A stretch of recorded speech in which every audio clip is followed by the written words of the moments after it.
next video, I talk about being a spiritual activist. I am all for civil rights, equal protection, getting rid of implicit bias. If you know any of my work, you know that one of my favorite people is John Lewis, Martin Luther King, Gandhi. And so how does spirituality fit into activism? Well, I talk about it, and I've had some experience with that. I'm also going to put a link below in this video so you can watch my film, The American Labyrinth, where I talk more about some of the issues that I talk about in this video.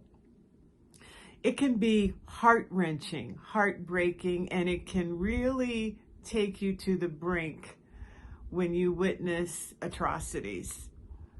Does that mean that you let go of your spirituality? Not at all. That's when you can come up higher in your spirituality. That's when you can have transformative realizations about our own identity and how powerful we are. So watch this video, let me know, like and subscribe to the channel, because we're all coming up higher. We're all walking each other home.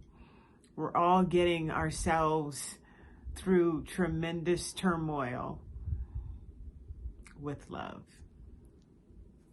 Love you. A few years ago, my son was going through a tough time, whether it was suicidal thoughts or whether it was isolating, whether it was feeling really poorly about his self-esteem. He was feeling in a way that was not loving. So what I did was increase my frequency. I didn't ask him to change. I needed to increase my frequency so that nothing that was close in my environment would not be vibrating with the same frequency of love. And I did that on a consistent basis. I just loved and encouraged unconditionally. Then one day there was a shift. And I went to my son, I said, did something happen? Something feels different. I can't put a name to it. I don't know what it is, but something feels different. He didn't know what I was talking about, but my son was different. He was more loving, more in the present moment, more motivated. And so I have experience with this shift. This is a thing. It is an actual thing that changes. What was I doing? I was in the love frequency, embodying it. And from that frequency, that's creation. I create my intention. My intention is that no matter where I am, the love frequency is. And it began to show up with my son. It reminds me of Ubuntu. I am because you are. I am the love frequency because you are. You are because I am. It is not a singular activity. It has its tentacles everywhere you go, and it changes and shifts whatever was not in that frequency to be what it authentically is. So what I'm basically talking about is magic, if you can wrap your head around it. But you may not be able to wrap your head around it. You may have to just open your heart to it. Because what I'm talking about is this time that we're living in, we don't need more words. We need the frequency of love, which is the frequency of creation. I had another experience in 2020 when I found out that there was a lynching of Robert Fuller in Lancaster, California, and it rocked me to my very core in 2020. And so I went to that place, drove a few hours from Las Vegas to Lancaster, California. I wanted to be there where horrific things may have transpired. And it was at a park. And in this park was City Hall, the police station, the fire station, and a big American flag next to the tree. And people were coming and giving gifts and flowers. And at the tree, it turned into a memorial. And when I stepped on the park grounds, I thought that I was going to be in a sad, horrible situation or a feeling, and I felt like I was on holy ground. There were so many loving people that showed up from all over. They were opening their hearts, pouring out their hearts. They were loving each other and holding each other and hugging on each other. And there was a field of love amidst this situation. And I couldn't help but think about civil rights movement with Martin Luther King, with John Lewis. These were love frequency people.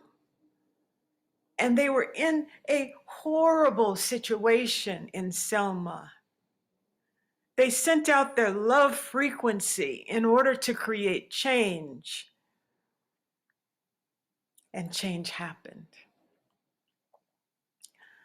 Over and over again, we have examples of where love changes things, changes hearts.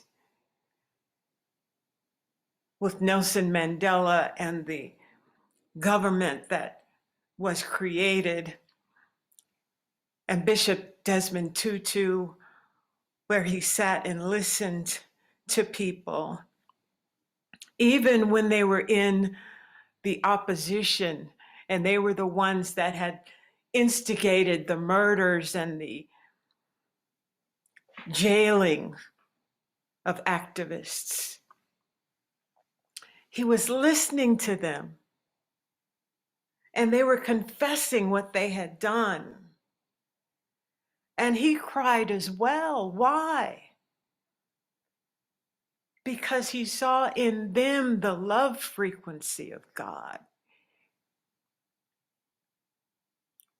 Well, how could he see that in them when they had done such horrific things?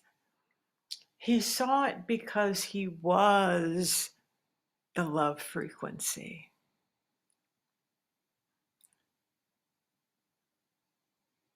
When I was in Lancaster, before the march that took place with Black Lives Matter, I was there. And I went over to the police that were standing there. And I asked them, I said, when does the march start? Is there going to be anything today? And they were standing by their car as if they were waiting for some type of riot. And one of the police officers asked me, they said, how do you feel about what happened today? He was referring to the lynching of Robert Fuller. They called it a suicide, but I call it a lynching. And I began to weep. It was 3 police officers and myself, and I began to weep. And I was weeping not just for Robert Fuller, but I was weeping for the police officers and all of those that don't know who they are. But just because they don't know doesn't mean that I don't know.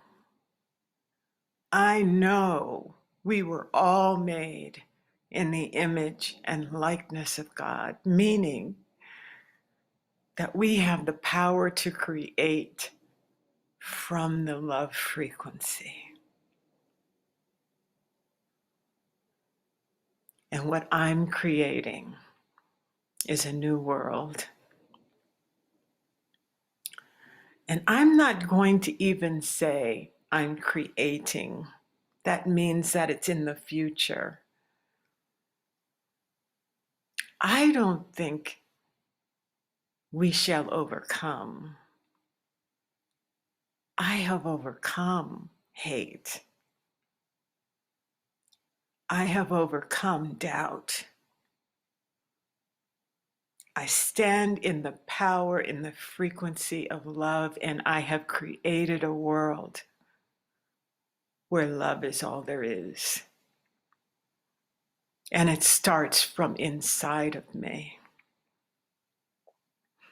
I stand here today telling you that you are the love frequency. And when you come up higher in those frequencies, you can create